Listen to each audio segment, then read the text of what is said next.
Welcome to episode 234 of Silver Lining for Learning. I'm Chris Dede with Harvard. Kurt Bonk, my co-host with Indiana University, is with me. Our other three co-hosts are out and about, so we're running the episode this time, and we're very excited to have people related to the MIT App Inventor initiative here. In particular, I think that App Inventor is a wonderful example of using technology for empowerment, not just using technology to help people by identifying something they need and building it for them, but actually turning the power over to them to build and shape what they want. And that's been a theme at MIT for a long time, and this is part of a tradition that Professor Hal Abelson has been deeply involved in, along with many other similar things. So it's terrific that we've got the chance to talk with you today. So with us are Natalie, who is head of the MIT App Inventor Foundation, and Maura and Tony, who are both examples of users of App Inventor who are doing really interesting things with it. So Natalie, I'll ask you to start and tell us a bit about yourself and about the foundation. Sure, thanks, Chris. So very happy to be here. Again, I'm Natalie. I'm the executive director of App Inventor Foundation. I have been at MIT for over a decade, I think since 2012. So I did my undergrad, master's, and PhD at MIT, and Hal was my advisor throughout much of that. I actually started doing research with him in my junior year of undergrad and then continued throughout graduate school. So App Inventor has really influenced my path in life, I would say. And the work that I do now is mostly supporting the spread of App Inventor throughout the world, making it more easy for folks to use.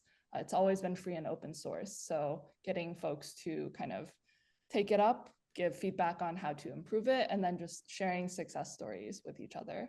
I also do some work with the UN. So recently I co-authored the UNESCO AI Competency Framework for school students. It was published in September of last year.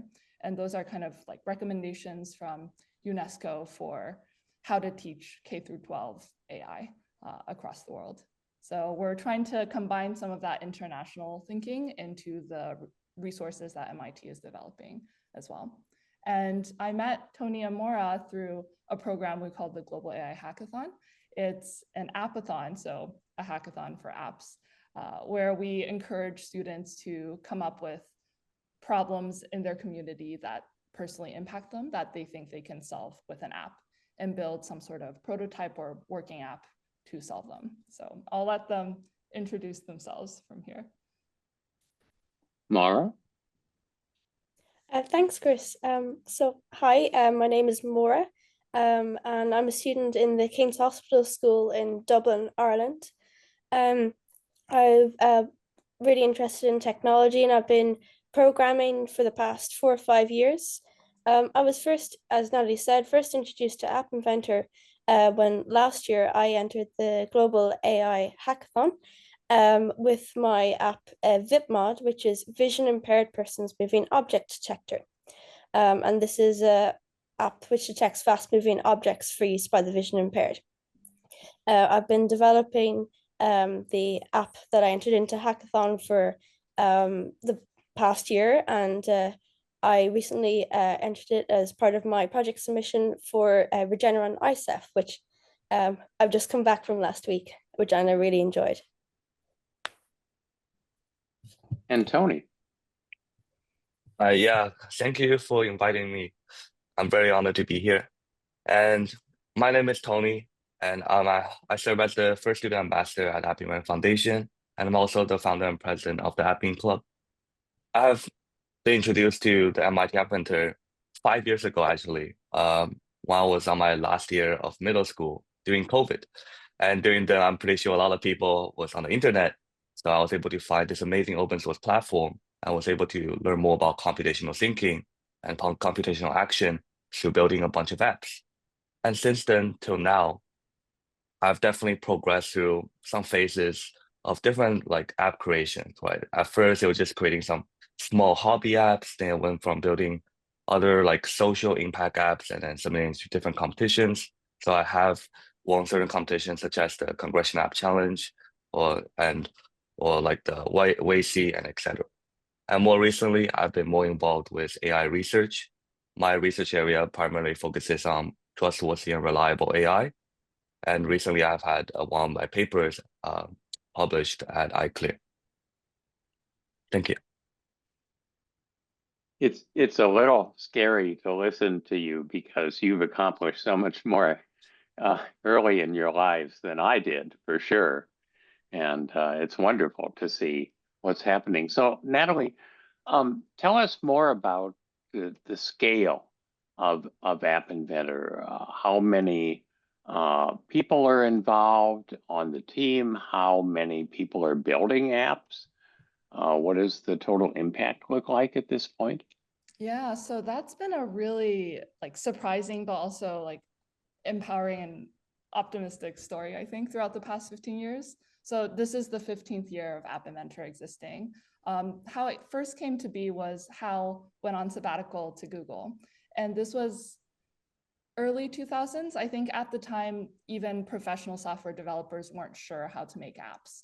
And he was in the Android team and kind of helping them come up with the idea of Android Studio.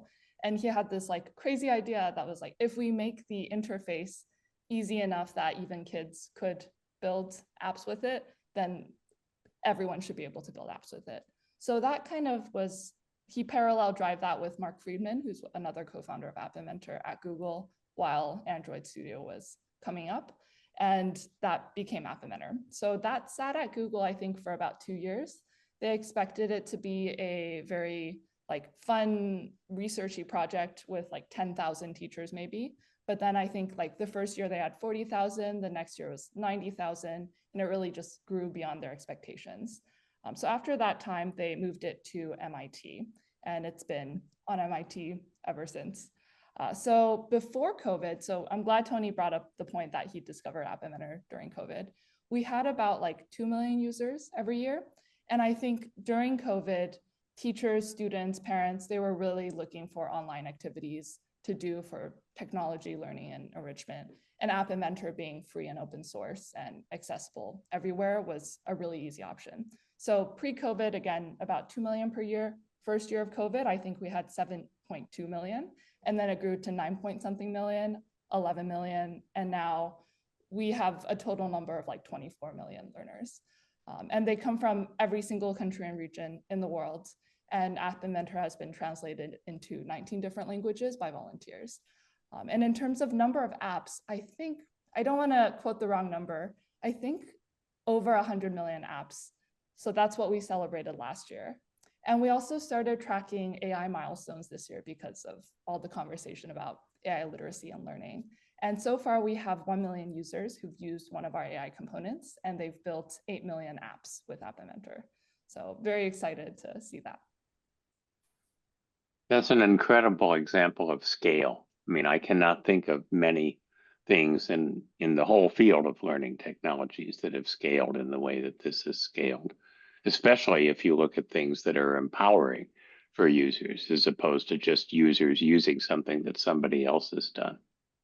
Right. I think one amazing thing to us is just like how passionate our student and teacher communities are. I forgot to answer your earlier question about our staffing. We're only about 20 people in total between the MIT App Inventor Lab and App Inventor Foundation. And again, like 20 people, 24 million users. We're not the ones supporting everyone. We have a very, very robust community. And we have a ton of what we call power users who are just fans and folks who are passionate about App Inventor, and they answer questions on the forum. There are a lot of teachers who produce their own curricula. And I think we really encourage like CC by SA open access content, which is all of our content. So it's freely shared on YouTube, or you can find it online. And that's really been like a gift. So I'll go to different places around the world, and sometimes I'll see people just using App Inventor, and it's always just amazing. So 2 years ago, I was visiting Taiwan, and I was riding in their high-speed rail with a professor from National Taiwan Normal University. And the person sitting next to us was a college student, and he was using App Inventor on his laptop, like doing homework. So that kind of connection to just people all over the world, like very randomly, has been one of the greatest joys of working on this project. And you actually have a second product, which is you have a model for a community of practice at scale, which again is a really important innovation in itself, because even if someone has a different initiative that doesn't involve programming, understanding how that initiative could create a community of practice at scale, where a relatively small group could help millions of users, that's impressive in and of itself. Yes, thank you. Yeah, we've just been so amazed at what all these different groups have done with App Inventor. So there are organizations, as you mentioned, that aren't tech education related at all, that have been using it for empowerment. There's an organization called Dharavi Diary in India, and they work in Dharavi, which is the largest urban slum in the world. And their goal is to really empower women. And as part of that, they've been teaching App Inventor, and some of these ladies have been able to like take that and get jobs in the civil service and go to university. So that's also amazing to hear. Kurt, you're muted. Yeah, I wonder if the other two have a comment that they want to add to what Natalie had to say, Maura or Tony? I would say like I completely agree with like what Chris said about how App Inventor is a scalable social model for community. And an example of this is, for example, the Apping Club, right? So like there are a lot of organizations probably similar to the Apping Club doing similar work to us, but essentially at Apping Club, we're also creating a lot of these, I guess, open source app curriculums in the goal of providing open source information for students across the world, right? And even just at Apping Club, in the past, I guess, yeah, 3 years now, since I founded it in 2021, it's, sorry, 2022, we have amassed like 1,000 registered members in 20 plus chapter clubs in 11 countries. And this was merely in the past 3 years, right? And in terms of impact, we have gone to like various different events and have definitely impacted way over 10,000 students. And this was all surrounding like this topic of app creation. So this just goes to show like students are very interested in creating apps.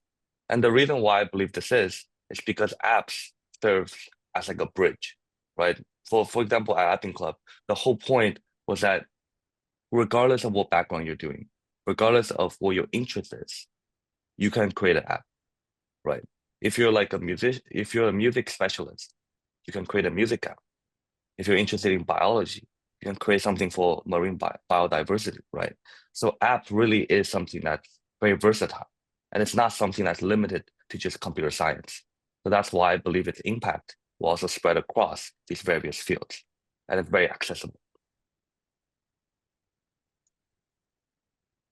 Maura, you want to add anything to that? Yeah, I would totally agree about App Inventor's impact, and also even particularly on a personal level, at the point of how App Inventor can help empower people. Because from my own personal experience, when I was just starting to program, I felt very intimidated by, I suppose, the actual concept of just getting into computer science. There weren't many resources available to me. So I had to, a lot of my education in technology was self-driven and self-taught.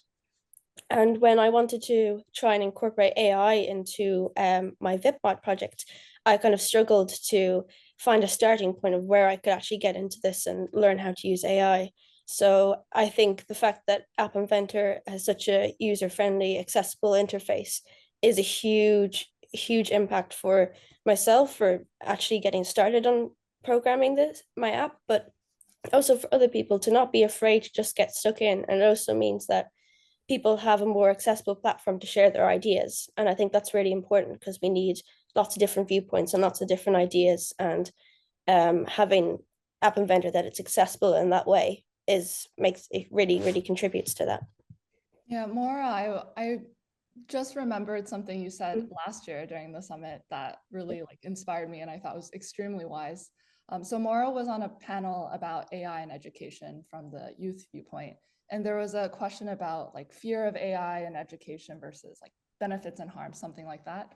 And I think you said something along the lines of back at your school, teachers were approaching it from a very like fear-based lens. Like, AI is harmful to education. We should prevent students from using it.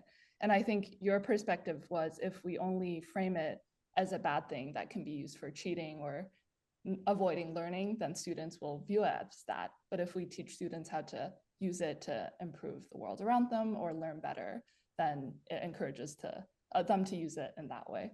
So I wanted to just point that out and see if you had any further thoughts on that.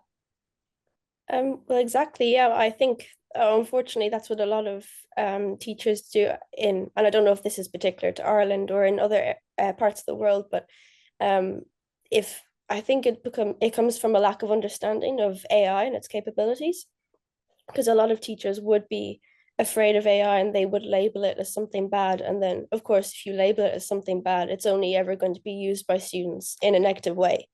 I think this is slowly beginning to change, not strangely enough, not among a teacher's perspective, but from the student's perspective, because students are starting to realize how they can utilize this tool to their advantage and in a way that will actually help them with their studies. So I hope that, if students start to realize this, hopefully it will filter into teachers' perspectives on this.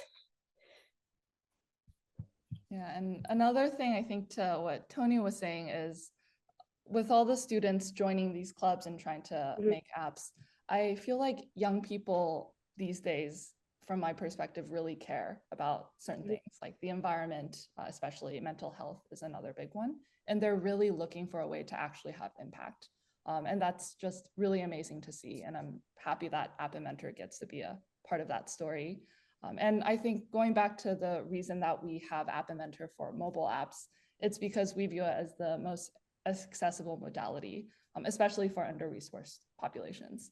So we'll work with families like in the mountains of Peru, where the entire family has one digital device and it's always a smartphone. And that becomes their gateway to kind of learning and making an impact in their communities and then further out as well. Really interesting. By the way, Natalie, I'll be at NTNU, National Taiwan Normal, in a couple of weeks. Oh my goodness. Do you know Tingcha Xu? I know many people there, but yeah, several of my students teach there, former students teach there. So I'm looking forward to that. What I was going to ask something, I'll wait on the primary question till the later. I think given the conversation that we've had, there's two other questions I'm going to ask now, and then Chris will jump back in. I had a student a few weeks ago present. She developed a mobile app, with your technology with MIT Inventor and for ESL training. She's from Indonesia. Her name's Ume. So Ume's watching the show later.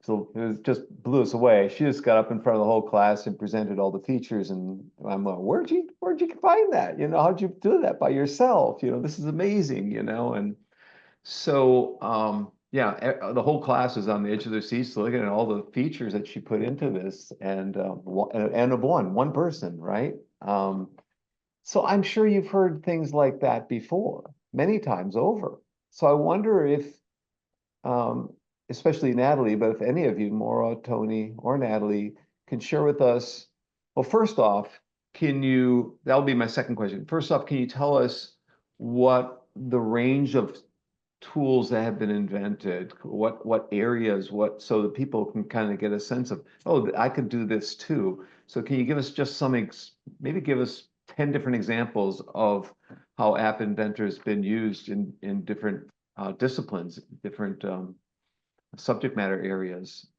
different purposes, and then I'll ask my follow-up question. Yeah, maybe I'll let Tony and Maura go first and describe the apps that they've personally made. Yeah, I don't know if I can reach the 10, but I'll share what I know for now. So first of all, I feel like app plus environment has been like a very common theme. So how you can connect to, for example, environmental awareness or sustainability. And then another main theme is AI plus healthcare. So now is, I'm sorry, app plus healthcare. Now is how like AI is so popular these days. We can do a lot with, for example, mental therapists with AI chatbots, right? And then another, I guess, pretty big um, field will be robotics, right?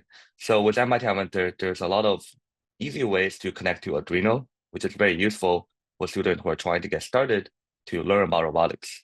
And you're able to create, for example, you can obviously start with like the simple project with a light bulb, and then later you can go into maybe building a car, right? So it will be very cool to do stuff like that. And expanding beyond those, I feel like when you're creating the apps, one very important consideration is just this might be kind of random off topic, but I feel like one of the main misconceptions with building AI apps or coding such apps is that some people think it's either really easy or really hard. And the reason why some people think it's really easy is because they might think like AI can do everything. AI is very powerful right now from what they have seen. And for the people that think it's really, really hard, it's because they think that they have to write a bunch of code, right? And they think that they have to train their own model. However, for both of these, like, I guess, polar ends, it's not necessarily true, right? Because for the people that think it's really easy, if you want to create an app that's very useful and innovative, that's actually impactful to the people, to community, which is the whole point of creating these kind of apps, it is going to be way more than just, I guess, routing to an AI chatbot. Because the routing to AI chatbot doesn't really do much, right? You can do that with ChatGPT. And then for the people that think it's really hard, it requires you training your own model. They will soon realize with MIT Inventor, with the existing integrations, with the APIs, you do not need to train your own model. And also, if you really do want to train your own model, sure, you can connect to, for example, services such as YOLO, such as RoboFlow, to train your own model, or even teach more machines, right? And it does not require a person to learn Python from scratch and then train their own model from scratch. So for both of these ends, I feel like there is certain level of discrepancies to share about those. But in terms of its like field of applications, I feel like there's so much field you can go into, as I've mentioned previously. But in general, I feel like the whole point of these apps, like the main underlying factor is the impact of the app, and also how it affects the person, right? For example, for different people from different backgrounds, the app they're going to create is going to be very different because of their perspectives, right? For example, at Acting Club, we actually had one student who was, he's really good at basketball. So what's very interesting was that the app he created was essentially like, was a pose net and some motion detection and computer vision model to help basketball people to correct their, I guess, posture when they're shooting the basketball. So from there, like that's a completely different app direction from what I was saying before, right? So I feel like regarding its integration is countless, right?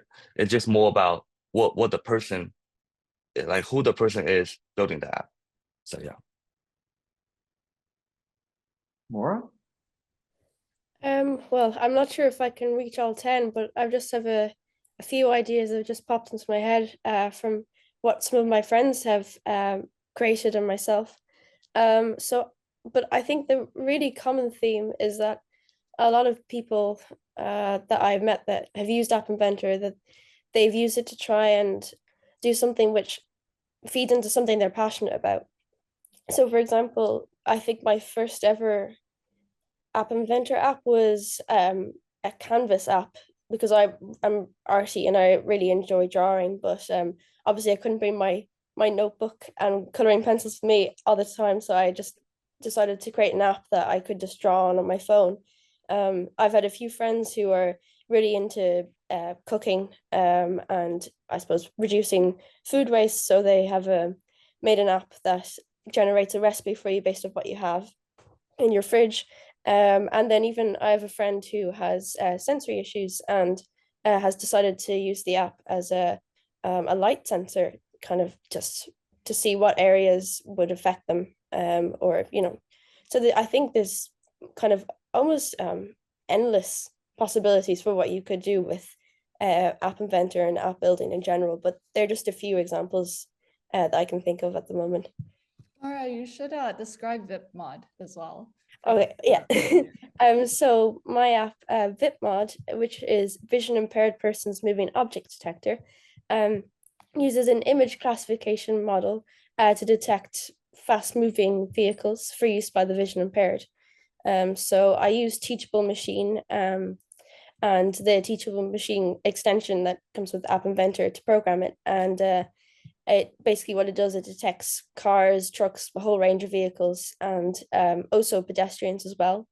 And it alerts a vision impaired person if there is a car approaching them or an object approaching them. And it does this through visual alerts and also aural and haptic alerts as well. And also using the voice recognition model and App Inventor, I've also recently programmed it to run on voice operation as well. So it's hands-free setup as well. Yeah, and I think I'll share some other examples from across the world. So I have like hundreds of examples in my head, so I'll just pick a few. I think the one that first drew me to App Inventor. So I was introduced to it through an MIT program called MISTI Global Teaching Labs, where they send you off to different parts of the world and you teach a subject in your major. So for me, computer science. I was in Barcelona teaching high school CS, and I was only there for a month. So I wanted to find something that I could do with the students that wasn't like programming Microsoft Excel, which is what they were doing, and was something more like tangible. And I was just Googling and I found this article in App Inventor about these wells in Moldova. So this was a Peace Corps project, I believe, where there were girls in Moldova who had this idea that in their community, they have to travel like miles to go to a well and get water. And sometimes after bad weather conditions, the well is empty or it's really dirty. So they put QR codes on the different wells that one might go to, so that when someone goes there, they can scan the code and say, today the quality is high or the quantity is high. And that way other people don't have to waste time going to that well. And it's just faster for communication. So that was the first app I encountered that got me to think I should teach this to my students. And then we also have a lot of adult users. So we give workshops to researchers and teachers all the time. A year ago, we went to Italy to do a workshop at the IAEA, the Atomic Energy Agency, I think. Kurt, you look like you know what that is. And the goal was to help citizen scientists get involved a bit more in research. And I've also used App Inventor for research. So during a project with Hong Kong, we were in classrooms in Hong Kong trying to record like when students raised their hands or when they like had a moment of frustration or when they asked a question, that kind of thing with timestamps. So I made an app and distributed it to a ton of the other RAs where you press certain buttons and it automatically logs like timestamp and what the action was. So it was easier for data collection. We also have folks who use App Inventor for a lot of environmental examples, like Tony was saying. The one that I've seen recently that was really impressive was in Ghana. And it was a team, a boy and a girl, and they were trying to determine where were the best places to put wind and solar energy generators in their village. So they connected App Inventor to microbit and had this like simple like turbine that could record how many rotations over a period of time, and then obviously a light sensor. And they would just leave a very cheap phone with the app and the sensor in different parts of the village over the course of weeks. And they would graph that data and look at it and determine like, we think this place gets the most sun or this place gets the most wind to determine where to put those generators. So that's pretty good. Oh, and we also have done programs with prison systems. So we had a program last year with Maine State Prisons where we were training the residents there on App Inventor to help upskill them after they leave. And some of the apps they came up with were like chore rotation apps for the other residents. And it was just really amazing to see them be inspired by what they were able to make. For a lot of them, it was like the first time they received a certificate for building something or accomplishing something in their lives. So that was really impactful for our whole team. And then finally, like my personal example of what I've used App Inventor for, it's a little bit silly, but I have a dog, she's 7 years old. When I first got her, I was training her as a puppy. And I was following this like book on where you're supposed to say like, good girl, or like, no, don't do that when they do good things and bad things. And my voice got really tired after a week of that. So I just made an app where I could record my voice saying like, good girl, or like, no, and I just press the buttons instead of speaking it. I'm not sure how well that worked, but I felt good about being able to kind of hack my dog training process. And I'll stop there. We've kind of answered question 2 or the follow-up to that, but maybe you could add more to this. The follow-up is, could you share stories of impact? You mentioned Peru, you mentioned Hong Kong, you mentioned Ghana, but could you maybe talk a little more specifically about moments where you're overcome with emotions, seeing the results or hearing about the results, hearing about the impact? Yeah. A student that was impacted, you know, a moment where you might have had a tear or two come down because you changed a life in the process. I was going to end today with that, but conversation has moved in this direction rather quickly. Just, you know, moments where you knew, wow, this is I'm doing something that's really, really impactful. It's exciting, you know, and all that. So anything there? I have so many of those moments. I think I'll just say one. So You actually get paid for this, right? I mentioned Dharavi earlier today and how there was a program there to help young girls and women there. So I had the privilege of communicating with the person who led that program and some of the girls who are part of that program. And they were talking about how in the slum area, there's a lot of sexual harassment towards girls and women. Like they themselves and their moms felt uncomfortable walking back from work or walking to go to the bathroom at night. So they came up with this like very good idea that wasn't that hard to implement. So they made an app that of course had the like location tracking and sharing and like coordinating group walking and commuting. But the part that really like made me think like, this is amazing, this is participatory design, was they had a feature where if you were walking and you felt like someone was stalking you or you felt really unsafe, you could press a button in your pocket, so it's very discreet, and it'll make a sound like a police siren, and it's very loud. So that tricks someone else around you into thinking there are police around, and it makes your journey much safer. So that's not something like me at MIT would ever come up with, even if I were working with this community full-time. And the way they were talking about it, I was just like, there is no way that any other program would have caused this type of innovation. So like implementation-wise, it's not that hard, but coming up with that idea and connecting it to the right context for impact, like I think that's where the special part of App Inventor comes through. Tony or Maura, you have anything to add to that?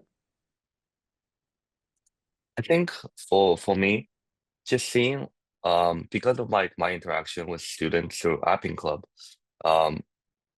just seeing like how the students grow from creating such apps and like from creating such apps, like allowing them to reach opportunities that they would have not been able to reach before is in general a very inspiring journey for me. For example, whenever I go to like certain events to speak, there will be like a lot of time if it's like honestly, actually wait, in basically all the events I go to speak in the US, there's like the Apping Club member creating apps in that state. So that's also just in general pretty inspiring. But every single time after I talk, there will be like a group of students who will talk to me and then share about like the apps that they're creating, share about like their like success story, I guess. And just like seeing the impact of so many students and like students like who are young, right? I see students not just who are high schoolers. Yes, the median age that we collected from Apping Club is 15 years old, but there are students who are in middle school or even, I don't even understand, but like there are certain students who are like elementary school students creating some very interesting apps, as Natalie said, and also I was mentioning, with a different background, the app you're going to create is going to be completely different, right? So that's, I guess, like my current experience in terms of visualizing the impact. But in terms of another thing I like to mention is like Apping Club's influence on my life. To be honest, like with MIT Inventor, it really opened like my, I guess, whole worldview into this app creation realm, right? If it wasn't for MIT Inventor, I wouldn't have realized like, oh, app creation was something that's very accessible, very viable. Because before that, I was primarily involved with web development, like before I saw like App Inventor. And with my I guess pre-assumptions about coding with web dev, learning about React.js, like the basic web development coding language, will probably take you 3 months to get started. And then to actually be able to implement it well and code like a full stack app, it'll probably take maybe a year to like start to master. With App Inventor, like you can do that in 1 day. I'm not even joking, right? You can create an app very easily and very fast. So from there, that was like the reason why I created Apping Club and stuff. So really, it was like the start of everything, right? And from there, obviously, like with AI, and now like App Inventor with its integration with AI, I moved more into AI, and then also inspired me to do my independent research on AI. So its impact on me personally was also like humongous, right? So it just goes to show like the power of like App Inventor to empower students. And Maura. I think it's a really good question that you've posed, and I suppose I'll go back to my app VipMod. I suppose I've had some eureka moments of that, some very challenging moments with that. But I suppose one time which I think really touched me was when, as I said, I was developing my app on using App Inventor, and I had just programmed it so that it was able to use the AI model to recognize the cars and etc. And that was on the weekend, on a Sunday. The next day, I went to school and I decided to try it out. And now keep in mind that when I'm walking across the car park to go to school, it's kind of the way it's designed is it's a drop-off car park. So when you're crossing, you have to make sure that that you don't see that there's no cars approaching you, because sometimes they come around the corner and it can be quite difficult to navigate. And as I'm vision impaired, this is further made challenging. So what I did was I had my jogger strap, which I put on my shoulder, and I switched the app on my phone, and I put my phone into the jogger strap, and I was able to safely navigate my way across the car park. And I suppose when I was just at the threshold of the entrance to my school and I was about to go in, I took a moment and I realized, wow, I've actually created something which can help me here, because I worked so hard for lots of late nights trying to get it right and design something that could help me to do this. And I suppose the fact that I actually had something there that has just helped me navigate my situation, it was really empowering. And I was really, I suppose it made it made everything very real, because when you're spending hours and hours on the computer trying to program something versus when you actually have it there in front of you working, I think that's a really magical moment. That's what we're looking for, magical moments, and we're looking for Yeah. how to make it real. I mean, you know, you can read all about it, but until you see the impact or feel the impact or hear the impact from someone else, and the thank yous that come along with that from various folks, and internal, for you in your case, internal thank yous. Great stories, everyone. Thank you very much. I think we're going to turn it back over to Chris here. So I want to go back to the origin story for App Inventor that you talked about, Natalie, and draw an analogy. So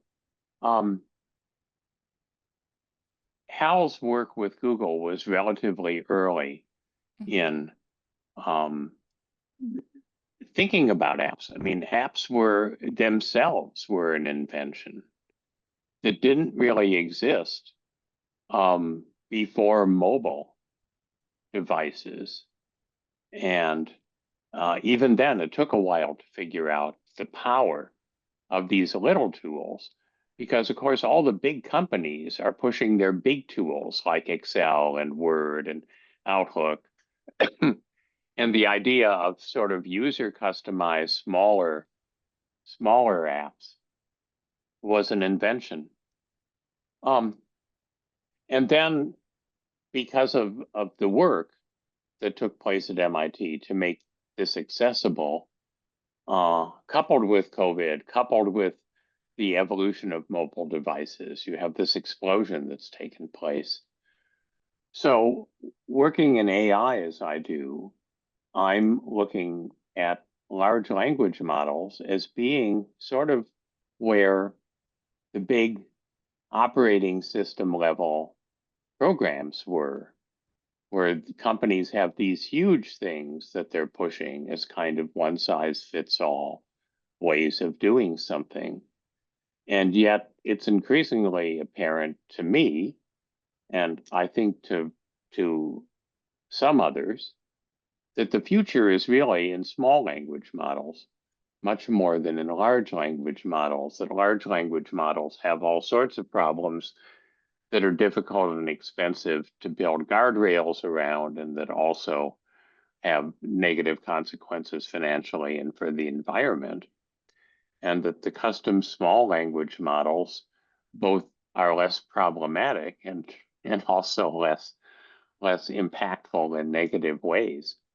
But even though somebody technically skilled can work with small language models right now, it's not accessible enough to really cause that kind of explosion. And I'm wondering if over the next 10 years, we might see something parallel happen with AI, where there's a kind of empowerment not to have to use some LLM and work your way around its problems and issues and all the garbage that trolls have dumped into it, that now we're introducing biases and negative behaviors, but instead something that's actually a controlled data set that is capable of doing something small rather well.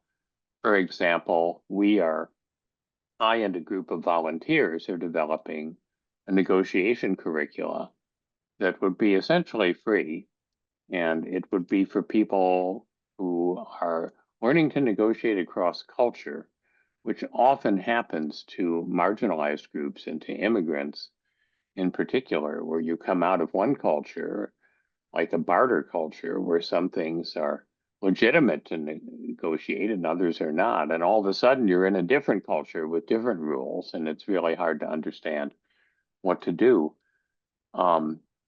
For all the problems with large language models, with a small language model, you can make a used car dealer model where you negotiate about buying your used car, or a landlord model, or my boss, I need a week off model. And those can be very authentic. And again, not that hard to do now if you know what you're doing, but potentially not that hard to do for a broader population.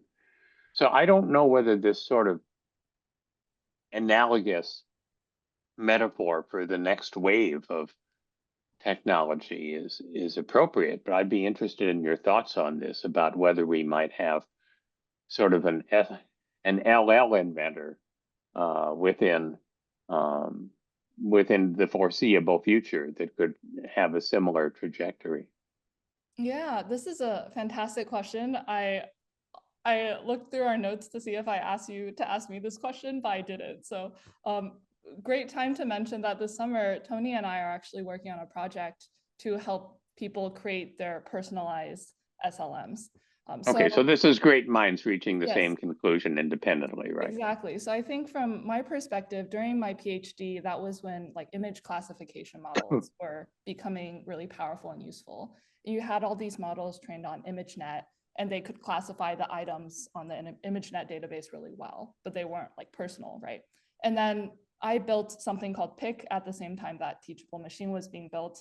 That was transfer learning on top of those powerful models. For me, I used MobileNet actually because it was much smaller and more compact.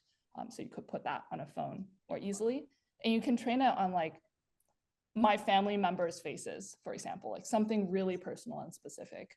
We had one student in Hong Kong use it to train on like their grandmother was hard of hearing and couldn't hear the tea kettle whistle. So they trained it on like a picture of the tea kettle with steam coming out and without, and it would vibrate her phone if she was somewhere else to tell her to go clean that up. So that's the type of personalized models I'm envisioning for LLMs and SLMs in the future.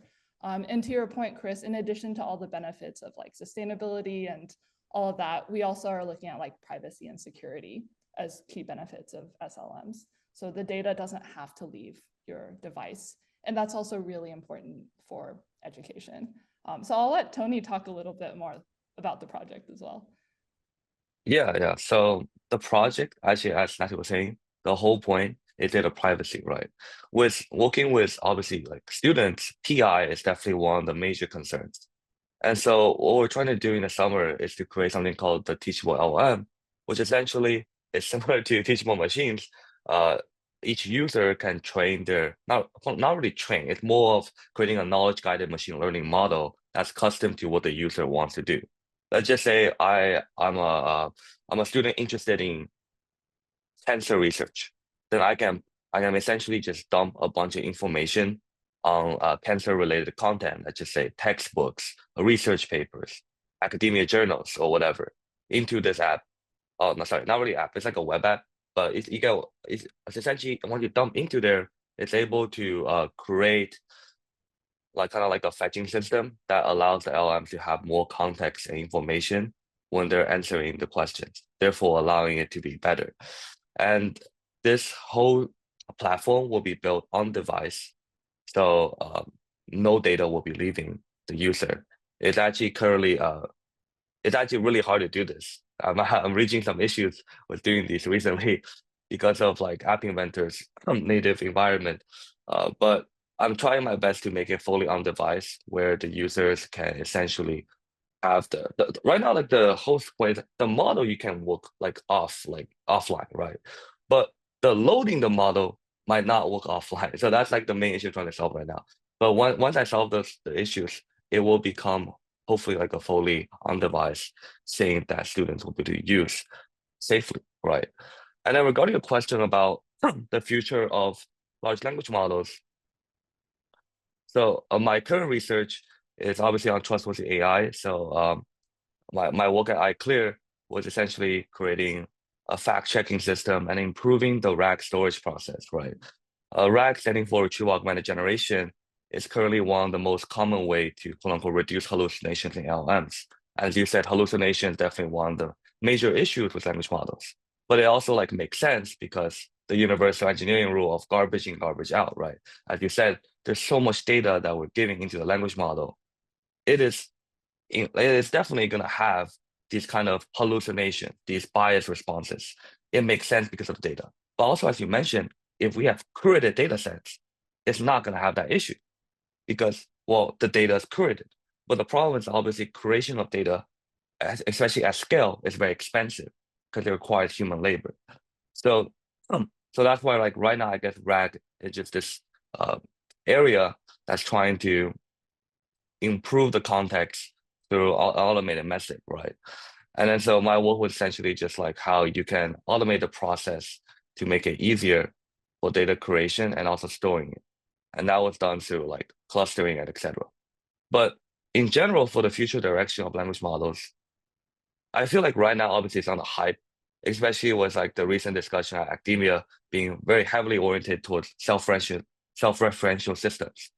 For example, like Google's recently actually re-released another, like essentially AI scientist, right? I feel like there's a lot of work currently being done and hype related to AI co-scientists, AI helping academia researchers. I feel like it's a very interesting topic. I feel like it's a direction that holds a lot of promise, but also needs to be done ethically and also be done very carefully, right?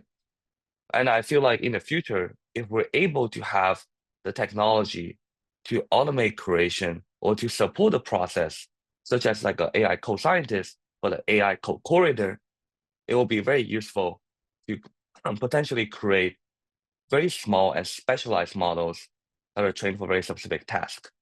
And aside from just that kind of stuff, that's still like currently on the transformer model, right? I feel like in general, the future direction of AI will be creating the next generation models that will have a different architecture that potentially could be more interpretable, right? Because while the main issue with AI is the black boxness of it, right? It's not interpretable. And even if we try, and all the current methods where we try to like quote unquote access the weights of the model, it's essentially like a system on top of the actual model. So you're not really seeing what the transformer model is actually doing. So therefore, in the future, a potential direction is potentially working towards more nature-inspired architectures that are more inspired by the brain. And I feel like that could be very interesting. And Yeah, I obviously think, earlier research, yeah, I sorry. think on top of the interpretability, I think like verifiability is really important, which is where all these like new RAG models are shining really brightly. So my husband's a doctor and he's really interested in this work because he was like, oh, I could put all of the medical textbooks onto an app. And when I'm working with a patient, I can kind of just look up what I need to, and it'll give me citations from these sources that I've put in that I trust. And then another, oh, this is a Harvard student actually. So she worked with us on mental health apps with App Inventor. And she worked with Riverside Community Care, which is a mental health clinic for youth. And she was trying to design this like therapy art chatbot. And she was using all of like ChatGPT to kind of fine tune those questions. And she would love to just be able to train it specifically on the practices at that clinic, for example. And that would save a lot of like time, money, environmental costs, and obviously like it's more privacy preserving. So we're very excited about the SLM future. Yeah, well, I think you've got good instincts on where the future lies. And we actually have an existence proof, which is that the human brain is a mixture of bottom-up neural nets and top-down symbolic manipulation. So we know that it can be done. Now it's being done in the human brain at a level and scale that's well beyond what we can do mechanically. But it is exciting to think about as a direction. I've got just a quick suggestion, and then Kurt has a question. We're starting to run out of time, as always. I'm wondering if in the community of practice, there are groups that are doing harvesting suites of tools. So for example, some group might say, well, let me go through all of these apps that relate to farming. And maybe there's a suite of 15 that together, collectively, become a really powerful way of thinking about advice to individual farmers. Do you see that kind of middle level integration and consolidation happening at all within the community? So I haven't, but that is a really great idea, Chris. Thank you for sharing. I think the closest we've seen was there's a university in Brazil we were working with, and they were tackling dengue, which is a big issue there, dengue fever. And they were working with different scientists who were building their own solutions and kind of combining those ideas and trying to suggest like this as a suite of solutions. But that's a great idea to expand further on. Yeah, that would be something to think about, because there might be people who would really enjoy participating in that kind of harvesting. And I suspect at the scale that you're at, that there would be some really interesting suites that would start to emerge. Definitely. So Kurt. That could be a good like sub-track if we wanted to structure it in the Global AI Hackathon, which gets a lot of press, like wonderful sub-tracks. That'd be great. You know, people like Chris and I have been in this field for decades, and it's always good to hear from younger people about their perspectives of what they see happening. And a question I've been asking for 5+ years on Silver Lining for Learning relates to the learning principles underlying these different inventions and innovations and explorations. I'm a former educational psychologist. I guess one can never be former, so I am an educational psychologist. I'm wondering what you see as the key learning principles behind the use of App Inventor, so that educators, teachers, instructors who are utilizing it in their final class projects or any project in their class might be able to justify the use of it or explain it better in their syllabi, what the objectives, people are always looking for what are the objectives for different activities. But already, Natalie, you mentioned participatory design. So we've mentioned one. Are there other principles of learning beyond that? And I think Chris has going to suggest one. Chris? Well, I'm more going to suggest that each of you take about a minute because we're running out of time. Right. Take about half a minute to a minute to answer. So it's nothing long here. Yeah. Yeah, I think I'll go first. Computational action is really at the core of our new age App Inventor work. We see that students learn best and people learn best when they're creating something that has personal meaning to them and their community. And that involves a lot of design thinking within the community. Of course, that also stems from a lot of constructionism, a la Seymour Papert. And we also look at self-efficacy theory in our program design. So looking at the 4 aspects. Thank you. Tony, Yeah. you're unmuted. Yeah. I think impact-driven learning is a very important aspect because, as Natalie mentioned, it is also very important to visualize the impact that you're doing. And students, through this process of creating more impact-driven, learning curriculums, they really feel like what they're doing is helpful for the community. And as most students we have seen, one of their, key goals that they want to achieve is to help people. And so we believe this kind of impact creates a healthy cycle. Maura? I think these are all great points that I mentioned before, but I'd see including app building as part of a curriculum is really a great creative outlet for students. Because I think a lot of the time students are forced to learn things that they might not be interested in, or it's not the type of thing that makes them tick. It's not what they're genuinely interested in. Whereas with building apps, and with App Inventor in particular, because there are so many possibilities for what you could build, so many directions it could take you, I think it's really a brilliant method of allowing students to express their creativity and how they can apply it to a real life situation and solving a problem. All wonderful answers. I'm going to introduce the next show, but Chris will have a final comment before I do that.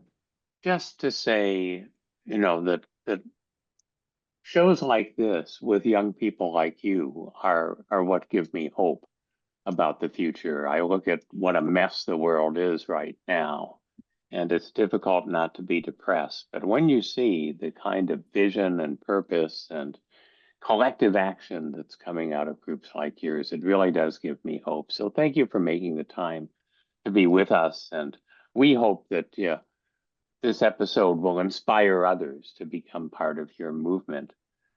Kurt, I know that we're going to have a bit of time off before the next show. Do you want to talk about that? Yeah, and I do second the notion of having younger people on this podcast show is inspiring. And it's really what makes us come back every week to do these shows and makes us look forward to the future shows that we're going to have. And people who are watching this, please think about assigning this show to your class to watch next semester. On our next show, we're going to revisit some people, or at least one person. We're going to have Sanjay Mishra on, and that won't be until June 21st at 11 a.m. Eastern Time. Sanjay was on our 3rd show, maybe, from the Commonwealth of Learning in Vancouver, originally from India, originally at Indira Gandhi National Open U, the largest university other than the Open U of China. No, it is the largest university in the world. The Open U of China is also, we've had them on. Santosh Panda from the Open University, or Indira Gandhi National Open U in India, and Pridap Kumar Mishra, talking about their 2 new books, case studies on blended learning in higher ed and open universities, policies and other things. So come to see us after a 3-4 week break that we're going to have on June 21st. See you then.